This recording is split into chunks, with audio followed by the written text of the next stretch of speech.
Monsieur Emmanuel Decaux, de l'Université de Paris 2, va parler de l'universalité des droits de l'homme et pluralité interprétative, l'exemple des droits de l'enfant.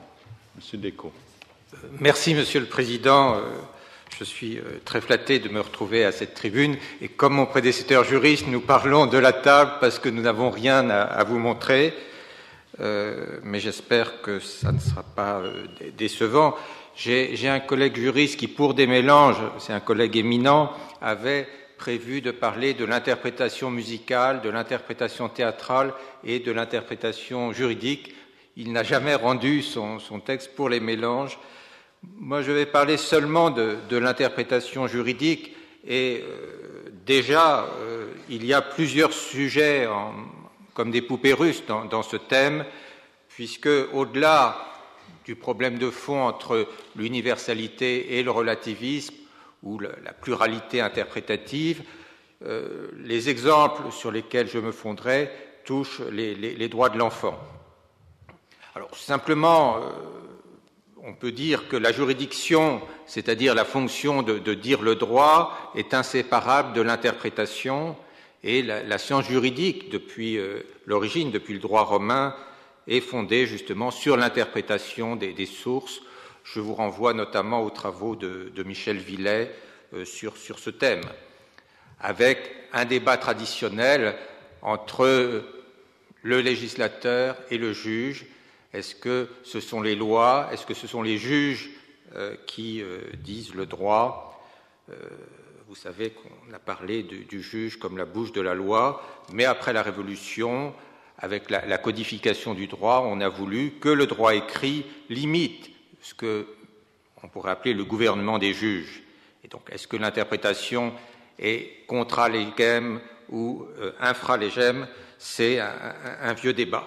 Alors, je crois que ce débat est renforcé et compliqué par le fait qu'aujourd'hui, il y a une multiplicité de sources du droit, des sources internes, des sources internationales, et que par définition, il y a une sorte de hiérarchisation de ces sources. Et pour reprendre les formules de Mireille Delmas-Marty, qui a été évoquée il y a un instant, nous sommes devant une sorte de pluralisme ordonné, ou un pluralisme qui devrait être ordonné dans un monde idéal. Alors, si on regarde la pratique, on voit que ces problèmes d'interprétation sont des enjeux immédiats.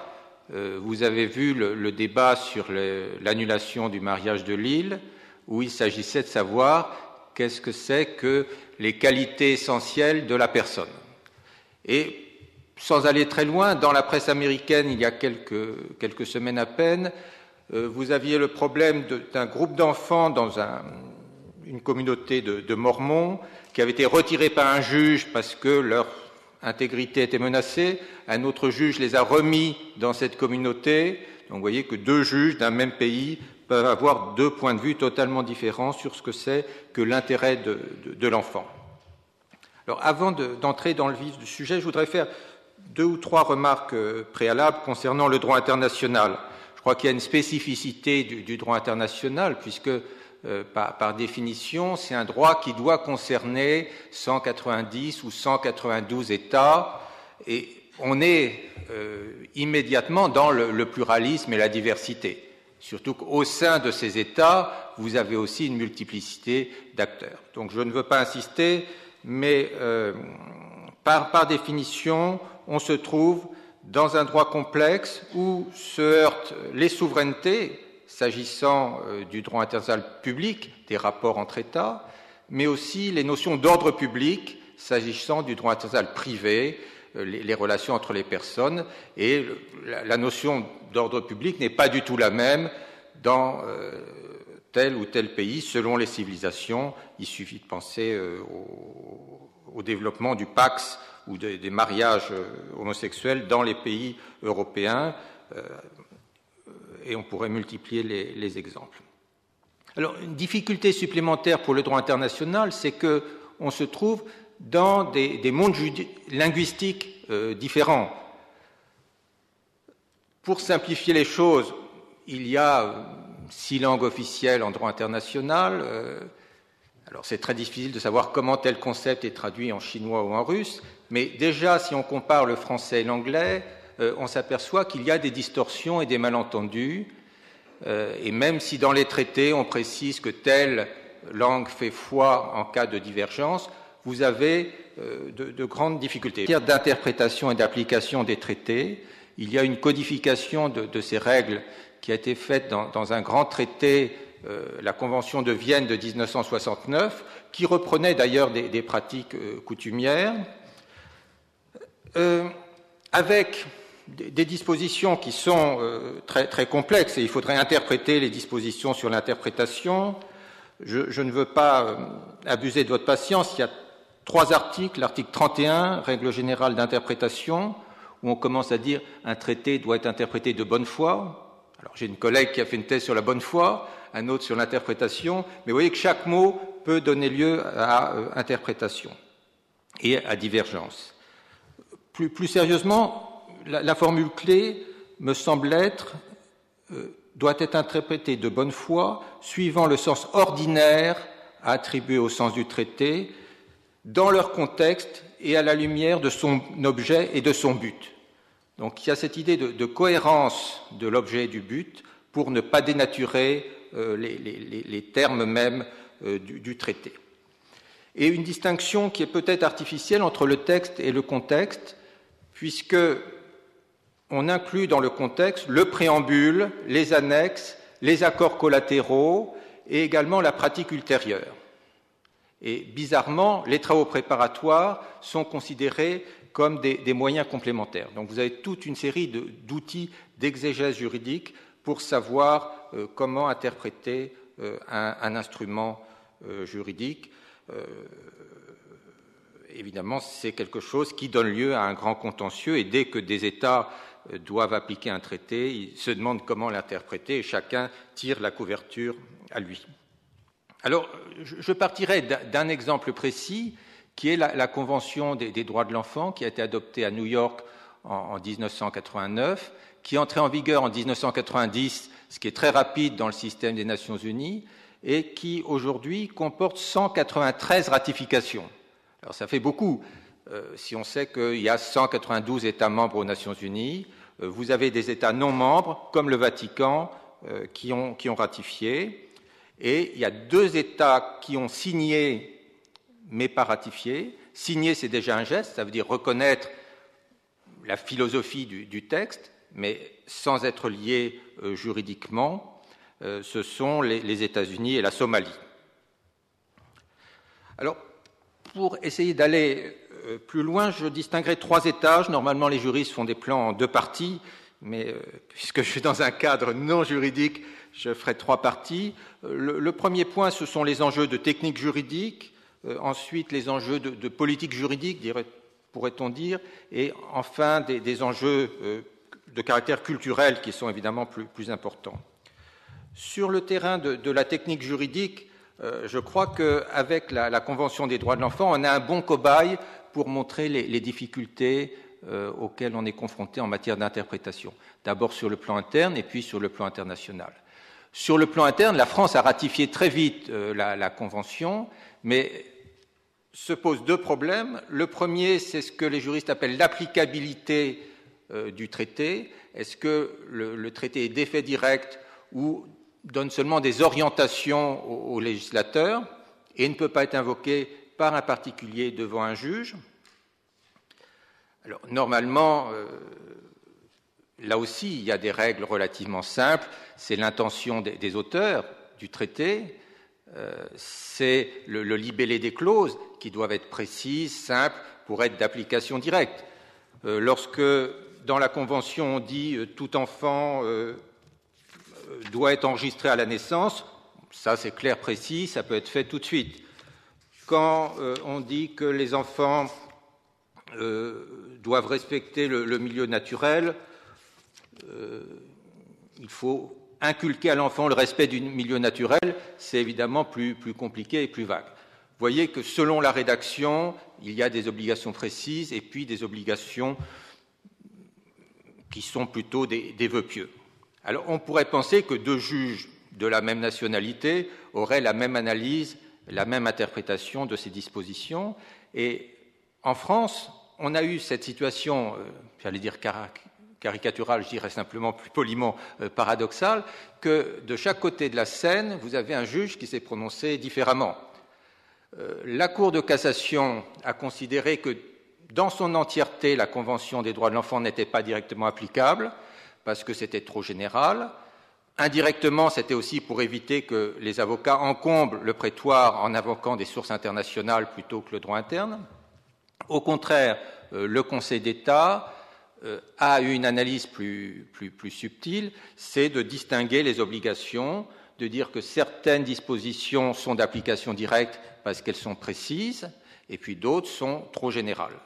Et donc, au cas par cas, le Conseil d'État s'en est beaucoup mieux sorti, ce qui fait que la Cour de cassation, qui pendant 10 ans a eu cette jurisprudence, disons un peu distante, qui était critiquée d'ailleurs par les meilleurs magistrats dès le départ. Je me souviens d'articles d'André Brunsweg, qui à l'époque était un pénaliste très influent en France.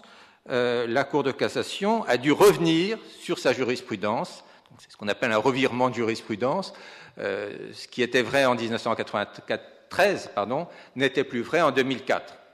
Alors, 10 ans, c'est pas beaucoup, c'est une évolution, mais c'est tout de même assez bizarre, donc je crois que ça permet de désacraliser un petit peu le droit. Alors, une fois qu'on a décidé qu'une convention est d'application directe ou que tel article est d'application directe, il faut évidemment l'appliquer, et là se pose le problème d'interprétation des dispositions. Qui donne l'interprétation authentique? Traditionnellement en France, le juge, lorsqu'il y avait un problème, lorsque l'acte n'était pas manifestement clair, renvoyait au ministère des Affaires étrangères pour interprétation. Alors, il y avait une marge de manœuvre, et en matière de droit communautaire, on s'est moqué du Conseil d'État qui comprenait tout, et donc il y avait des actes très obscurs qui devenaient clairs, mais le raisonnement de fond, c'est de dire qu'un texte a été négocié par le ministère des Affaires étrangères, donc c'est celui-là même qui est capable d'avoir les archives, de savoir aussi quelle est l'application par l'État tiers, ce qui est important pour interpréter aussi nos obligations. Or, à la suite de la jurisprudence de la Cour européenne des droits de l'homme, il y a eu une condamnation de la France en considérant que ce renvoi pour interprétation par le juge au ministère des Affaires étrangères était une marque, une absence d'indépendance et d'impartialité. Et c'est vrai que le ministère des Affaires étrangères se trouve juge et partie puisqu'il interprète des dispositions qui lui sont appliquées et on peut le soupçonner de donner l'interprétation la plus favorable au dossier qu'il veut défendre. Alors, à la suite de cette série de condamnations de la Cour européenne, vous avez eu un changement de jurisprudence et maintenant l'interprétation est faite de manière consultative, mais ne lie plus le juge. Le juge a la pleine souveraineté pour interpréter les traités. Alors, sur le plan international maintenant, les difficultés que j'ai évoquées sont multipliées par 190 ou par 200, avec deux niveaux peut-être d'analyse, pour reprendre la distinction de René-Jean Dupuy qui a longtemps enseigné ici, le niveau relationnel, donc les rapports d'État-État, et puis le niveau institutionnel avec des organes incarnant une communauté internationale. Sur le plan relationnel, les engagements des États ne sont pas automatiques. Je veux dire par là que quand un État signe un traité, il peut l'assortir de réserves ou de déclarations interprétatives qui modulent son engagement. Et inversement, les États tiers peuvent faire des objections en considérant que la réserve dénature le traité. Alors, j'ai imprimé toutes les déclarations et les réserves interprétatives sur la Convention de New York. Je commence par la première, qui vous montrera tout de suite le problème. Afghanistan, c'est en anglais, je traduis, mais le gouvernement de la République d'Afghanistan, c'était en 1994, considère que toutes les provisions de la Convention qui sont incompatibles avec la charia islamique et avec la loi locale sont sans effet. Donc, on est en plein dans le pluralisme d'interprétation et ça continue comme ça. Alors, vous avez aussi des réserves françaises. De nombreux pays ont fait des réserves, encore une fois, mais ça remet en cause donc cette vision homogène des choses. Je n'insiste pas, on pourrait faire une typologie. Alors, au niveau institutionnel, ce qui est intéressant, c'est que la Convention met en place un comité des droits de l'enfant qui est un petit peu le gardien du texte et qui est une sorte de tiers impartial qui peut se prononcer sans avoir une compétence de juge, d'autant plus qu'il n'y a pas de communication devant ce comité, donc il ne peut pas y avoir de plainte. Mais le comité examine des rapports des États et sur cette base fait ce qu'on appelle les observations finales, donc des commentaires en disant que telle pratique ou telle législation n'est pas conforme aux dispositions du traité, et puis des observations générales qui sont des sortes d'interprétations dans le vide de certaines dispositions pour préciser les obligations des États. Et donc il y a eu 7 observations générales qui ont été faites par le comité, qui donc interprètent avec une autorité morale, disons, sinon une autorité juridique, les dispositions de la Convention sur le droit de l'enfant. Alors je passe maintenant très brièvement aux enjeux de politique juridique, en soulignant que le fait qu'il y ait une convention unique sur les droits de l'enfant est quelque chose d'assez récent et un changement de perspective, je crois. Dans les textes fondateurs, la Déclaration universelle, les pactes, ou sur le plan européen, la Convention européenne des droits de l'homme, on parle de la famille, de l'enfant, mais l'enfant n'est pas mis comme sujet au milieu du droit.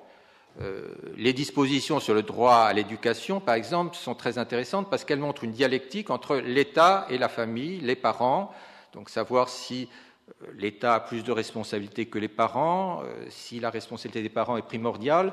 Vous avez une dialectique purement binaire. Or, dans la Convention des droits de l'enfant, on met l'enfant au cœur du sujet avec l'intérêt primordial de l'enfant. Donc je crois que ça, c'est un changement radical par rapport aux autres textes, et donc c'est une grande nouveauté. Ceci dit, avec la Convention, on ne supprime pas tous les autres traités catégoriels ou sectoriels qui parlent des droits de l'enfant.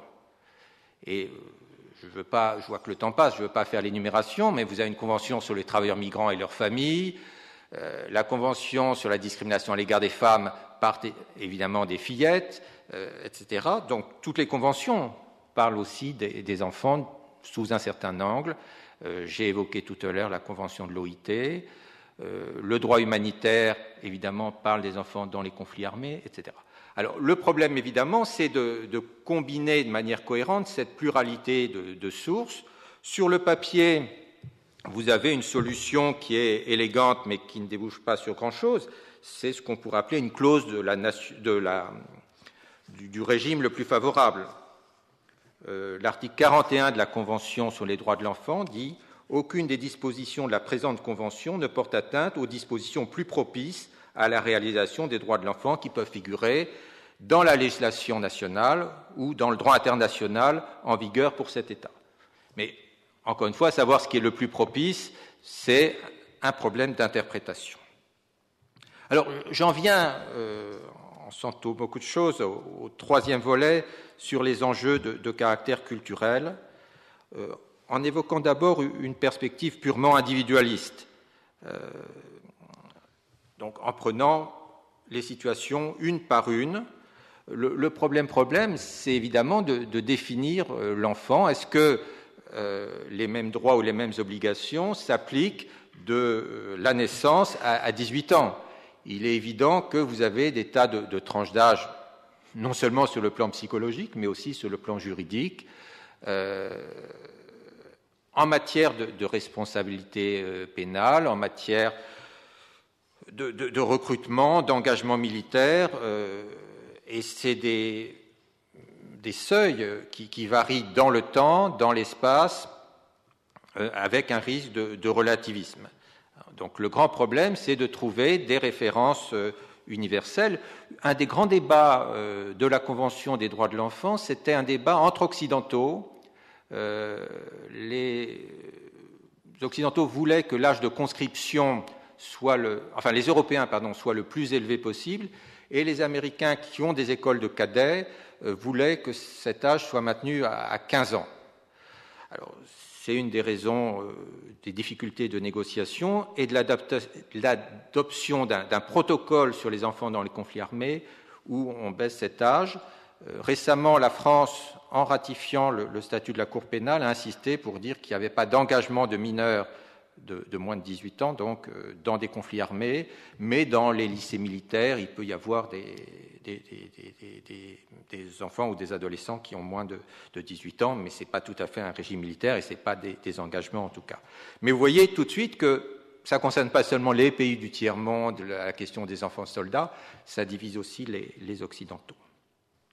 Alors, pour essayer de rechercher des valeurs communes, mais c'est plutôt une liste de problèmes, je reprendrai la grille d'analyse de Mireille Delmas-Marty, qui, je crois, dans le cours de cette année, oppose la vie et la mort. Un des grands sujets, c'est de savoir est-ce que les droits de l'enfant commencent avec l'enfant après sa naissance ou l'enfant à naître.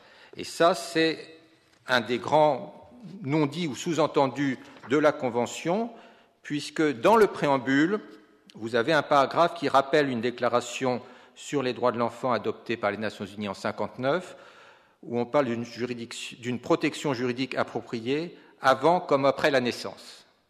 C'est la seule ouverture où on parle d'une protection de l'enfant à naître. Et j'insiste sur ce point parce que le Saint-Siège, en ratifiant, a fait une déclaration interprétative en rappelant les dispositions de la Convention de Vienne sur l'interprétation des traités et en soulignant que le préambule, comme je vous l'ai dit, doit servir à interpréter le traité. Donc même si le préambule est moins contraignant que les articles 1, 2, 3, le préambule sert de référence pour l'interprétation et encore une fois, le Saint-Siège a rappelé la Convention de Vienne sur le droit des traités que j'ai citée en introduction. Donc, vous savez qu'il y a tout un débat sur l'embryon en France qui a été porté devant la Cour de cassation et devant la Cour européenne des droits de l'homme en matière de responsabilité. Deuxième dilemme soulevé par Mireille Delmas-Marty, c'est humain-inhumain. Et là, vous avez deux volets, la protection de la jeunesse, la maltraitance. Est-ce que la jurisprudence est adaptée aux situations? Vous savez qu'il y a une tendance à renforcer la pénalisation des jeunes et à baisser l'âge de la responsabilité pénale. Il y a des affaires britanniques où des jeunes sont condamnés par une juridiction pénale d'adultes, si j'ose dire, alors qu'ils ont 11 et 13 ans. Ils ont fait des choses abominables, mais la forme de jugement est tout à fait inadaptée à leur maturité, à leur attention, etc. Et la Grande-Bretagne a été condamnée sur ce point par la Cour européenne des droits de l'homme. Mais vous avez le cas extrême qui est celui des enfants soldats, et là c'est tout un débat, notamment à la lumière des guerres civiles en Afrique aujourd'hui, en considérant que l'enfant soldat peut être un auteur d'actes atroces, mais c'est d'abord une victime et que c'est une rééducation qui s'impose plus qu'une condamnation pénale en tant que telle. Vous savez que le problème se pose aussi dans le contexte de Guantanamo. Il y a eu un amicus curiae fait par plusieurs juristes, y compris par Robert Badinter, contre un jeune détenu de Guantanamo qui était un mineur. Et là aussi, les États-Unis le considéraient comme un adulte pleinement responsable. Dernier aspect, c'est le tandem humain-non humain. Alors là, ça ouvre des perspectives qui nous dépassent, mais tout le problème du clonage qui se développe aujourd'hui devrait nous interroger. De même, on pourrait aussi se poser la question de la cybercriminalité. Est-ce que des crimes virtuels sont les mêmes que des actes commis sur des enfants, ou est-ce qu'il y a une continuité, donc un pédophile virtuel et évidemment un prédateur ensuite en action? Est-ce que ce sont les mêmes sanctions, les mêmes crimes? C'est un problème qui pourrait se poser. Alors j'en viens très rapidement à la dernière perspective qui est la plus riche, qui est la perspective culturelle globale, avec le fait que de plus en plus on reconnaît l'existence de peuples autochtones avec des univers culturels très, très différents. Et là aussi, la Convention prévoit des dispositions spécifiques pour les enfants appartenant à des minorités nationales ou à des peuples autochtones. C'est l'article 30. Un enfant autochtone ou appartenant à une des minorités a des droits spécifiques. Mais là encore, vous avez une modulation. Pour prendre deux exemples, la France a fait une réserve au nom de sa conception individualiste pour refuser la conception même de droits collectifs donnés à des minorités. Inversement, le Canada a fait des réserves pour dire que certaines dispositions sur la justice ou la garde des enfants doivent s'interpréter à la lumière des coutumes autochtones. Donc vous voyez que par rapport à la norme universelle, vous pouvez avoir une modulation selon les États. Alors reste le risque évidemment de contradiction entre le droit et les pratiques culturelles, notamment en matière de sanctions. Vous pouvez avoir des sanctions traditionnelles qui sont évidemment des pratiques, des traitements cruels, inhumains ou dégradants. Je voudrais terminer en soulignant que la jurisprudence internationale s'ouvre aussi à d'autres conceptions de la famille ou de la solidarité. Et dans un cas très intéressant concernant des terrains en Polynésie française pour une construction d'hôtels, le Comité des droits de l'homme, qui d'ailleurs est composé en majorité d'experts occidentaux, a condamné la France pour avoir violé le droit d'une sorte de famille élargie, puisque les requérants invoquaient la terre de leurs ancêtres, et donc c'était une conception très large du rapport aux générations passées, aux morts et aux générations futures qui était invoquée. Donc c'est sur cette ouverture, en disant qu'au-delà de la jeunesse, il y a aussi cette chaîne des générations. Alors pour conclure de manière très brève, je dirais que cette multiplicité de perspectives montre bien qu'il n'y a pas de monopole de la vérité légale, encore moins en droit international qu'en droit interne. Ce qui est très intéressant, c'est la recherche d'un langage commun. Et je terminerai par une formule très frappante de Boutros Ghali, l'ancien secrétaire général des Nations Unies, qui disait que les droits de l'homme, c'est le langage commun de l'humanité. Merci.